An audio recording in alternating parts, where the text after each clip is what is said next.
নমস্কাৰ মই আজি দশম শ্ৰেণীৰ ছাত্ৰ-ছাত্ৰীসকলৰ বাবে এটা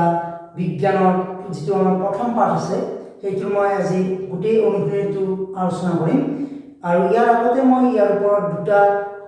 ভিডিঅ' বনাইছো আৰু সেই দুটা মই ডেসক্ৰিপচন বক্সত লিংকটো দি দিম আৰু তোমালোকে তাত চাব পাৰিবা। গতিকে আজি আমাৰ যিটো অনুশীলনী আছে ৰাসায়নিক বিক্ৰিয়াৰ সমীকৰণ তাৰ ফাৰ্ষ্ট কোৱেশ্চনটো এনেদৰে আছে যে এটা সমীকৰণ দি আছে যে লেড অক্সাইডে কাৰ্বনৰ লগত বিক্ৰিয়া কৰি লেড আৰু কাৰ্বন ডাই অক্সাইড উৎপন্ন কৰে এটা সন্তুলিত সমীকৰণ দি আছে। ইয়াতে অপচন আছে চাৰিটা। কোৱেশ্চনটো দি আছে যে তলৰ কোনকেইটা অশুদ্ধ মানে শুদ্ধ নহয় আমি চাব লাগিব। গতিকে ইয়াতে প্ৰথমটো অপচন আছে লেড বিজাৰিত হৈছে, দ্বিতীয়টো আছে কাৰ্বন ডাই অক্সাইড জাৰিত হৈছে, থাৰ্ডটো আছে কাৰ্বন জাৰিত হৈছে আৰু ফোৰ্থটো আছে লেড অক্সাইড বিজাৰিত হৈছে। গতিকে আমি অশুদ্ধটো ক'ব লাগিব। গতিকে অশুদ্ধটো ক'ব লাগিব, শুদ্ধটো যদি গম পাওঁ তেতিয়া অশুদ্ধটো আমি জানিম। গতিকে ইয়াতে দেখা দেখি মই ইয়াৰ আগত ভিডিঅ'টো ডিছকাশ্যন কৰিছোঁ যে যেতিয়া অক্সিজেন লগ লাগে তেতিয়া জাৰিত হয় আৰু যেতিয়া অক্সিজেন আঁতৰি যায় তেতিয়া বিজাৰিত হয়। ইয়াতে লেড অক্সাইডৰ অক্সিজেন আছিল,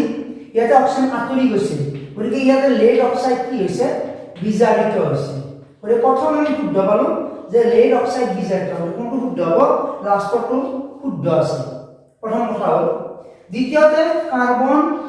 পৰা কাৰ্বন ডাই অক্সাইড উঠছে, ইয়াতে অক্সিজেন মানে লগ লাগিছে, গতিকে ইয়াতে জাৰণ ঘটিছে অৰ্থাৎ জাৰিত হৈছে ইয়াতে। গতিকে ইয়াতে কাৰ্বন জাৰিত হৈছে, গতিকে কোনটো শুদ্ধ আৰু আমাৰ চিটো শুদ্ধ। গতিকে এই দুটা শুদ্ধ হ'লে বাকী দুটা কি হ'ব? আমাৰ অশুদ্ধ হ'ব। অৰ্থাৎ আমাৰ এনসাৰ হৈ যাব এ আৰু বি। গতিকে এ আৰু বি আমাৰ অশুদ্ধ আৰু আমাৰ অপচনত ইয়াৰে নাম্বাৰ 1ত আছে এ আৰু বি। গতিকে হৈ গ'ল আমাৰ 1 নম্বৰ কুৱেশ্যন।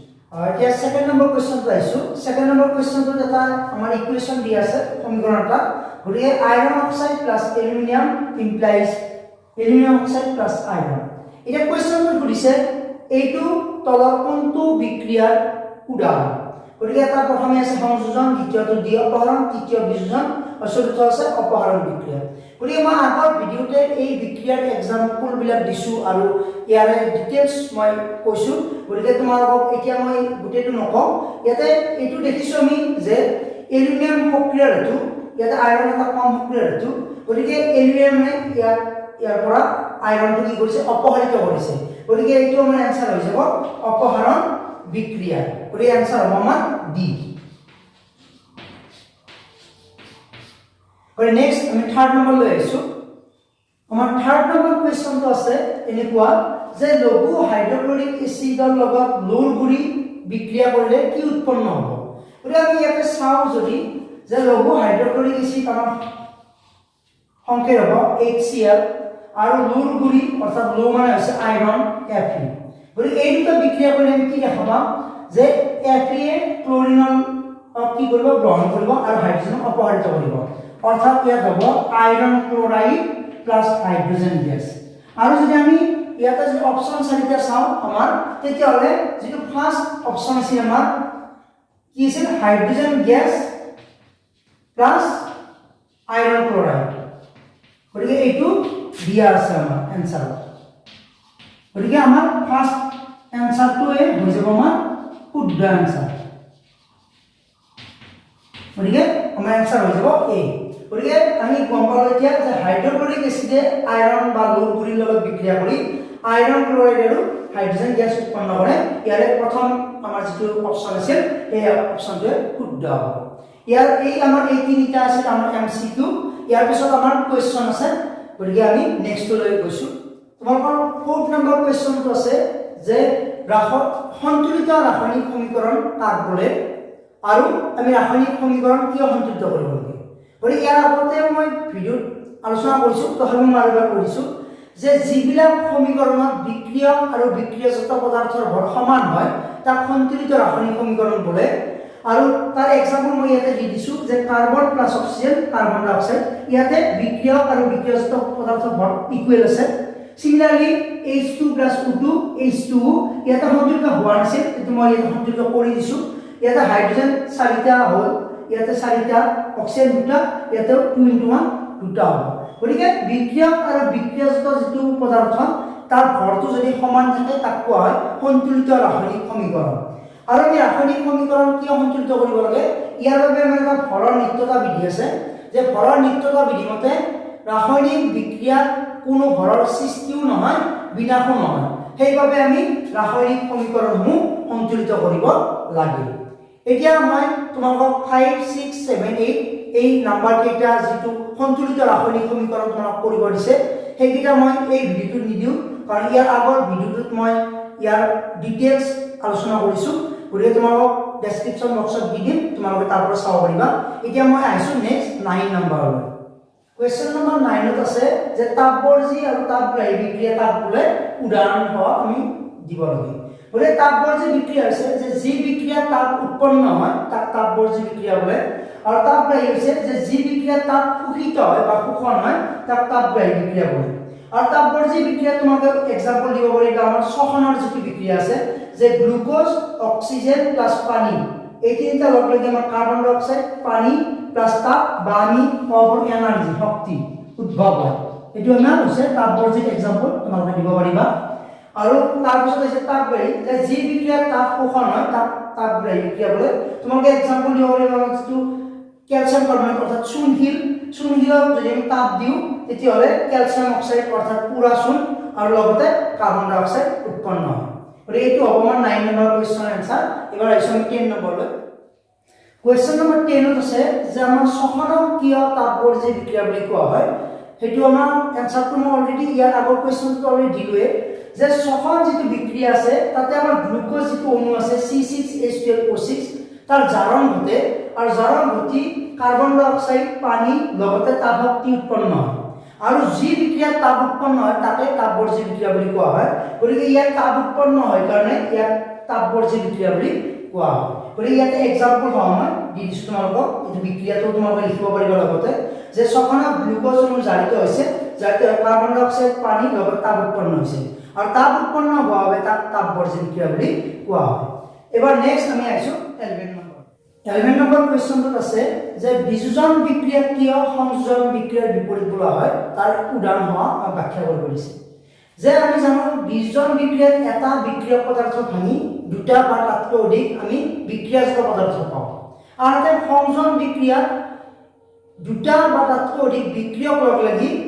এটা বিক্ৰিয়াযুক্ত পদাৰ্থ পাওঁ সেইবাবে কোৱা হয় বিযোজন বিক্ৰিয়া সংযোজনৰ বিপৰীত অৰ্থাৎ দুটা উল্টা মই এক্সাম্পল দি দিছো সংযোজন কি হৈছে দুটা বিক্ৰিয়ক লগ লাগিছে এটা বিক্ৰিয়যুক্ত পদাৰ্থ পাইছো অৰ্থাৎ কাৰ্বন প্লাস অক্সিজেন লগ হৈছে কাৰ্বন ডাই অক্সাইড পাইছো হেগৰ বিযোজন বিক্ৰিয়া উল্টা হৈছে যে কাৰ্বন ডাই অক্সাইডটো ভাঙি গৈছে ভাঙি পেলাই কাৰ্বন প্লাস অক্সিজেন পাইছো গতিকে সেইবাবে ইয়াক কোৱা হয় এটা আনটোৰ বিপৰীত অৰ্থাৎ বিযোজনটো হ'ব সংযোজনৰ বিপৰীত বা সংযোজনটো হ'ব বিযোজনৰ বিপৰীত এবাৰ নেক্সট কোৱেশ্চন আহিছো আমি 12 কোৱেশ্চন নম্বৰ 12 আছে যে তোমালোকৰ তাপ পোহৰ আৰু বিদ্যুৎ এই তিনিটাৰে সংঘটিত হোৱা তিনিটা বিক্ৰিয়াৰ এক্সাম্পল দিব দিছে গতিকে তাপেৰে সংঘটিত হোৱা এটা বিক্ৰিয়া হৈছে যে আমাৰ চুনশিল ক্যালসিয়াম কাৰ্বনেট ভাঙি গৈ তাপ দিলে ভাঙি যায় ক্যালসিয়াম অক্সাইড আৰু কাৰ্বন ডাই অক্সাইড উৎপন্ন হয় এটো তাপৰে সংঘটিত হোৱা এটা বিক্ৰিয়া নেক্সট হৈছে আমাৰ ইটো বিক্ৰিয়াৰ এটা নাম আছে এটো কোৱা হয় ব্ল্যাক এন্ড হোৱাইট ফটোগ্ৰাফি আমি যেটো কলা বগা ফটোগ্ৰাফি এই কলা বগা ফটোগ্ৰাফি এটো বিক্ৰিয়া ব্যৱহাৰ কৰো ইয়াত কি হয় সিলভাৰ ব্ৰমাইড সূৰ্যৰ পোহৰত ভাঙি গৈ সিলভাৰ প্লাস ব্ৰোমিন উৎপন্ন হয় আৰু থাৰ্ডটো আমাৰ বিদ্যুৎ যদি আমি পানীৰ মাজেৰে বিদ্যুৎ প্ৰবাহ পঠিয়াও তেতিয়ালে পানীৰ অণুবিলাক ভাঙি যায় হাইড্ৰোজেন প্লাস অক্সিজেন পোৱা যায় গতিকে এইকেইটা হৈছে আমাৰ 12 ৰ এনসাৰ গতিকে তাপেৰে সংঘটিত হোৱা এটা বিয়োজন বিক্ৰিয়া সূৰ্যৰ পোহৰ অৰ্থাৎ পোহৰে সংঘটিত হোৱা এটা বিক্ৰিয়া আৰু বিদ্যুৎ প্ৰবাহেৰে হোৱা এটা বিক্ৰিয়াৰ উদাহৰণ দিব দিছে গতিকে এই তিনিটা হ'ব উদাহৰণ এবাৰ 13 নম্বৰ কোৱেশ্চনটো তোমাক সুধিছে মই লিখি নিদিও কৈ দিম গতিকে অপহৰণ আৰু দ্বি অপহৰণ বিক্ৰিয়াৰ মাজত পাৰ্থক্য কি মই ইয়াৰ আগৰ ভিডিঅ'ত কৈছিলো যে যি বিক্ৰিয়াত আয়নৰ বিনিময় হয় তাক কোৱা হয় দ্বি অপহৰণ বিক্ৰিয়া আৰু যি বিক্ৰিয়াত এটা সক্ৰিয় ধাতুৱে এটা কম সক্ৰিয় ধাতু তাৰ লৱণ দ্ৰৱৰ পৰা অপহৰিত কোৱা হয় তাক কোৱা হ'ব অপহৰণ বিক্ৰিয়া আৰু তোমালোকক এক্সাম্পল দিব দিছে এই এক্সাম্পল মই দিছো অপহৰণ বিক্ৰিয়াত তোমালোকে এক্সাম্পল ল'ব পাৰিবা zinc plus copper sulphate implies copper plus zinc sulphate অৰ্থাৎ ইয়াতে কি হ'ব জিংকটো সক্ৰিয় আছে গৰে জিংকে কপাৰ সালফেটৰ পৰা কপাৰ কি কৰিছে অপহৰিত কৰিছে আৰু দ্বি অপহৰণ বিক্ৰিয়া তোমালোকে লব পাৰিবা example barium chloride plus sodium sulphate Na2SO4 implies হৈ যাব তোমালোকৰ barium sulphate plus sodium chloride এটো তোমালোকে দ্বি অপহৰণ বিক্ৰিয়াৰ এক্সাম্পল লব পাৰিবা আৰু ইয়াতে কি ঘটিছে আয়নৰ বিনিময় হৈছে অৰ্থাৎ বেৰিয়াম আয়নে ইয়াৰে সালফেট আয়নটো লৈছে আৰু ইয়াৰে সোডিয়াম আয়নে ইয়াৰে ক্লোৰাইড আয়নটো লৈছে অৰ্থাৎ আয়নৰ কি ঘটিছে এক্সচেঞ্জ হৈছে এটো কোৱা হ'ব দ্বি অপহৰণ বিক্ৰিয়া তোমালোকৰ 13 নম্বৰটো কাক বলে মই কৈ দিলো আৰু আগৰ ভিডিওটো মই দিছো বলে তোমালোকৰ অপহৰণ দ্বি অপহৰণ কাক বলে লিখি লবা তাৰপিছত 14 নম্বৰটো দিছে যে সিলভাৰ পৰিশোধনত সিলভাৰ নাইট্ৰেট দ্ৰবৰ পৰা সিলভাৰ আহৰণ কৰতে কপাৰ ধাতুৰ দ্বাৰা অপহৰণ সংঘটিত কৰা হয় আমাক বিক্ৰিয়াটো দিব দিছে এই অকল বিক্ৰিয়াটো লিখিলে হ'ব আমাৰ ওৰে 14 নম্বৰ বিক্ৰিয়াটো দিছে সিলভাৰ পৰিশোধনত সিলভাৰ নাইট্ৰেট দ্ৰবৰ পৰা সিলভাৰ নাইট্ৰেট সংকেত হৈছে আমাৰ AgNO3 তাৰ পৰা কাৰ দ্বাৰা অপহৰিত কৰিছে কপাৰ ধাতুৰ দ্বাৰা অপহৰণ ঘটাইছে ওৰে কি হ'ব আমাৰ সিলভাৰটো অপহৰিত হৈ যাব সিলভাৰটো সাইড হৈ যাব আৰু ইয়াতে আমি লগত কি পাম কপাৰ নাইট্ৰেট CuNO3 আৰু কপাৰৰ যোজতা যেটো 2 আছে 2 টো তলত আহিব ওৰে এইটো হৈ যাব আমাৰ 14 নম্বৰ आंसर আৰু 15 নম্বৰ आंसरটো মই অলৰেডি কৈছে যে অদক্ষেপণ বিক্ৰিয়া কাক বলে যে যি বিক্ৰিয়াত অদক্ষেপ উৎপন্ন হয় অৰ্থাৎ মানে দ্ৰবীভূত নোহোৱা পদাৰ্থ আমাৰ ৰৈ যায় সেইবিলাক কোৱা হ'ব অদক্ষেপণ বিক্ৰিয়া আৰু এক্সাম্পল তোমালোকে এইটো এক্সাম্পল লব পাৰিবা BaCl2 প্লাস Na2SO4 এতিয়া তোমালোকৰ বিক্ৰিয়াত ঘটিব BaSO4 পাবা আৰু তোমালোকে সোডিয়াম ক্লোৰাইড পাবা ইয়াতে যদি তোমালোকে চোৱা এই যেটো বেৰিয়াম সালফেট আছে এই বেৰিয়াম সালফেটটো তোমালোকৰ বগা অদক্ষেপ হয় এই অদক্ষেপটো পৰি যাব বগা অদক্ষেপ গতিকে এই বিক্ৰিয়াত দেখিছে তোমালোকে অদক্ষেপ উৎপন্ন হৈছে সেইভাবে এই বিক্ৰিয়াটো কোৱা হ'ব অদক্ষেপণ বিক্ৰিয়া নেক্সট তোমালোকৰ 16 নম্বৰটো অলৰেডি কৈছে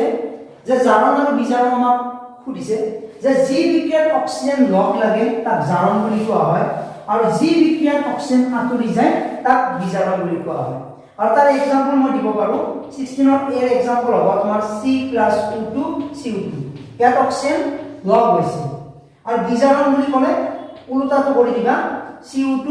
C+O2 ইয়াতে কি হৈছে অক্সিজেনটো ইয়াৰ পৰা আঁতৰি গৈছে এটো হৈ যাব বিজাৰণ তাৰপিছত 18 নম্বৰটো সুধিছে লোৰ বস্তুত আমি কিয় ৰঙৰ প্ৰলেপ দিওঁ যে লোৰ বস্তু আমি যেতিয়া বায়ুৰ পৰিৱেশত থৈ দিওঁ তেতিয়া হলে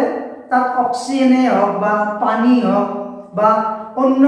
কোনো এসিড বা তেনে ধৰণৰ পদাৰ্থই কি কৰিব ক্ৰিয়া কৰাৰ ফলত বস্তুটো ক্ষয় যাবলৈ আৰম্ভ কৰে আৰু তাক ক্ষয় ভ্ৰমণ বুলি কোৱা হয় আৰু এই ক্ষয় ভ্ৰমণটো আমি কমাবৰ বাবে লোৰ বস্তুৰ ওপৰত আমি ৰঙত কি দিওঁ প্ৰলেপ দিওঁ তোমালোকে দেখিছা ঘৰৰ আমাৰ যিবিলাক খিৰিকী হওক বা তাৰে যিবিলাক গ্ৰিল আছে বা তোমালোকৰ দুৱাৰমুখৰ বাৰাণ্ডাৰ যিটো গ্ৰিল বা তোমালোকৰ গেটৰ যিটো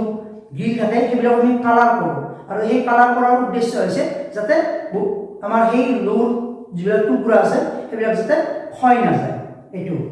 তাৰপিছত 19 নম্বৰটো কৈছে যে তেল আৰু চৰ্বি জাতীয় খাদ্যবস্তু আমি নাইট্ৰজেনৰ পৰিৱেশত কিয় ভৰাওঁ এইটো ক'বলৈ গ'লে তোমালোকে চিপছৰ এক্সাম্পল ল'ব পাৰা যে চিপছৰ পেকেটবিলাক যে ফুলি থাকে তাৰ ভিতৰত নাইট্ৰজেন গেছ থাকে যে এই নাইট্ৰজেন গেছটো কিয় ভৰায় যে যেতিয়া আমাৰ তেল বা চৰ্বি জাতীয় আমি খাদ্যবস্তু মুকলিকৈ থৈ দিওঁ তেতিয়াহ'লে তাতে অক্সিজেনে ক্ৰিয়া কৰিব অৰ্থাৎ জাৰণ ঘটিব ফলত সেই বস্তুবিলাক দুৰ্গন্ধময় হয় মানে তাৰ পৰা এটা বেয়া সেন্ট ওলায় আৰু তাৰ বাবে আমি সেইটো খোৱাৰ উপযোগী আমাৰ হৈ নাথাকে আৰু সেইটো কোৱা হয় ৰেঞ্চিডিটি বুলি এইটো এটা ৱাৰ্ড আছে ৰেঞ্চিডিটি সেই প্ৰক্ৰিয়াটো ৰেঞ্চিডিটি বুলি কোৱা হয় আৰু এই ৰেঞ্চিডিটি যাতে নহয় তাৰ বাবে আমি কি কৰোঁ এই বস্তুবিলাক পেকেটত ভৰাওঁতে নাইট্ৰজেন গেছ দি পেলাই ভৰাওঁ যাতে বায়ু পৰিৱেশত আহিব নোৱাৰে নেক্সট আমাৰ লাষ্ট কুৱেশ্যন আছে 28 আছে ক্ষয় ভ্ৰমণ অলৰেডি মই ক'লোৱে যে ধাতু এটা আমি যদি মুকলিকৈ থৈ দিওঁ তেতিয়াহ'লে তাতে অক্সিজেন বা পানী বা এচিড আদি ক্ৰিয়া কৰে আৰু ধাতুটো ক্ষয় যাবলৈ ধৰে ইয়াকে কোৱা ক্ষয় ভ্ৰমণ